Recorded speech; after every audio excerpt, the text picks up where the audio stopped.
दोस्तों आज हम एक आजाद भारत में सांस लेते हैं क्योंकि अंग्रेजों से हमें 15 अगस्त 1947 को आजादी मिली थी।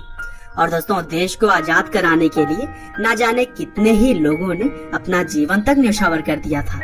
हालांकि यहाँ भी आजादी के लिए लड़ने वाले खासकर दो अलग अलग विचारधाराओं में बटे हुए थे, जिनमें से एक तरफ तो वो लोग थे जो कि आजादी को अपनी ताकत के दम पर छीनना चाहते थे, तो वहीं कुछ लोग शांति पूर्वक अहिंसा के मार्ग पर चलते हुए आजादी हासिल करना चाहते थे।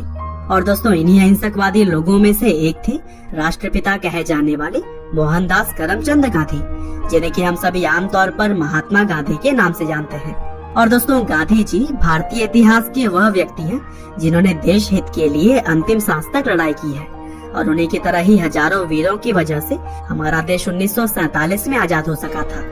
तो दोस्तों आज के इस वीडियो में हम भारत के सबसे लोकप्रिय लोगों में से एक महात्मा गांधी के जीवन के बारे में जानेंगे कि किस तरह से आखिर अहिंसा के मार्ग पर चलने वाले गांधी जी ने अंग्रेजी हुकूमत को हिलाकर रख दिया था।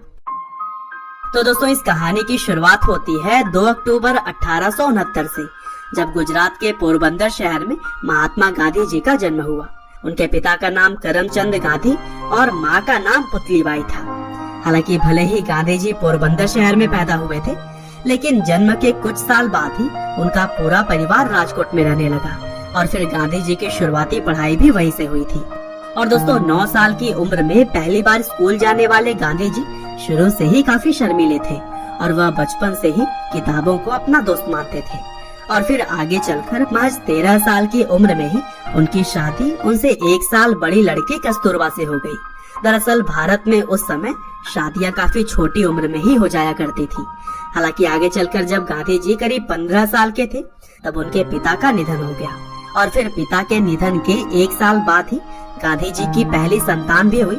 लेकिन दुर्भाग्य से जन्म के कुछ समय बाद ही बच्चे की मृत्यु हो गई थी, और इस तरह से गांधी जी के ऊपर मानो दुखों का पहाड़ टूट पड़ा हो। हालांकि इन कठिन परिस्थितियों में भी गांधी जी ने खुद को संभाला, और फिर 1887 में अहमदाबाद से उन्होंने हाई स्कूल की पढ़ाई पूरी की, और फिर आगे चलकर कॉलेज की पढ़ाई करने के बाद से मावजी दवे जोशी जी की सलाह पर गांधी जी ने लंदन जाकर लॉ की पढ़ाई की।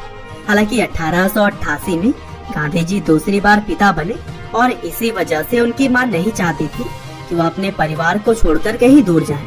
लेकिन कैसे भी करके उन्होंने अपनी मां को मनाया, और फिर 4 सितंबर 1888 को लंदन पढ़ाई के लिए वह चले गए, और फिर 1891 में पढ़ाई पूरी करके वह अपने वतन भारत वापस आ गए।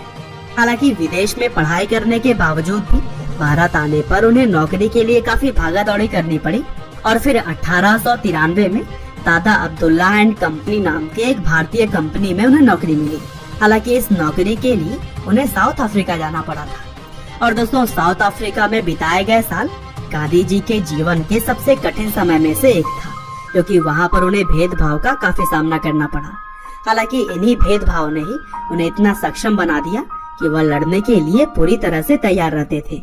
और दोस्तों यूं तो गांधी जी को सिर्फ 1 साल के लिए ही साउथ अफ्रीका भेजा गया था, लेकिन वहाँ रह रहे भारतीयों और आम लोगों के हक के लिए वह अगले 20 साल तक लड़ते रहे, और इसी दौरान उन्होंने नटाल इंडियन कांग्रेस की स्थापना की थी।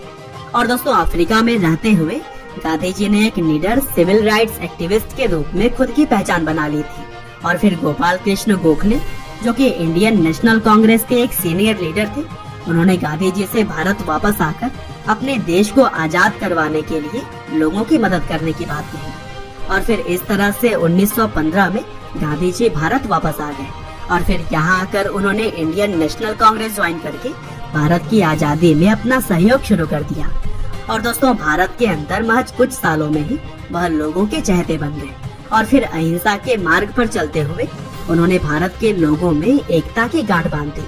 यहाँ तक कि उन्होंने अलग अलग धर्म और जात के लोगों को भी एक साथ लाने का काम किया। और दोस्तों 1922 में गांधी जी ने असहयोग आंदोलन चलाया, जिसके तहत अंग्रेजी चीजों का इस्तेमाल भारतीय लोगों ने लगभग बंद ही कर दिया था।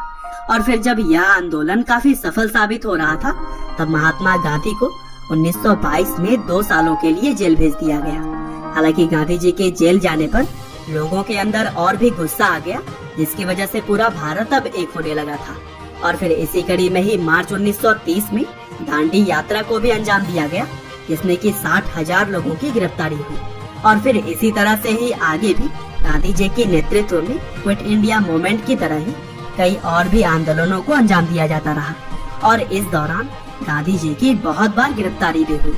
लेकिन दोस्तों, महात्मा गांधी के द्वारा लगाई गई चिंगारी अब लोगों के भीतर आग बनकर जलने लगी थी और यही वजह थी कि गांधी जी के साथ साथ बाकी क्रांतिकारियों ने मिलकर 1947 में देश को आजाद कराने में अहम रोल अदा किया और फिर 15 अगस्त 1947 को हमारा भारत देश आजाद हो गया। हालांकि अभी देश के अंदर आजादी का जश्न चल ही रहा था, तभी 30 जनवरी 1948 को नाथूराम गोडसे ने गांधी जी की गोली मारकर हत्या कर दी और फिर इस घटना ने न सिर्फ देश में बल्कि पूरी दुनिया में ही शोक फैला दिया। हालांकि 15 नवंबर 1949 को गांधी जी के हत्यारे नाथूराम को फांसी दे दी गई थी। और दोस्तों, अंत में बस मैं यही कहना चाहता हूँ कि जब तक गांधी जी जीवित रहे तब तक अहिंसा को ही हर चीज का जवाब मानते रहे और इसी सिद्धांत के दम पर ही उन्होंने अपनी पहचान बनाई थी। हालांकि भले ही वो अब हमारे बीच नहीं है, लेकिन उनकी सीख और उनके सिद्धांत आज भी पूरी दुनिया मानती है। उम्मीद करते हैं कि गांधी जी की यह बायोग्राफी आपको जरूर ही पसंद आई होगी।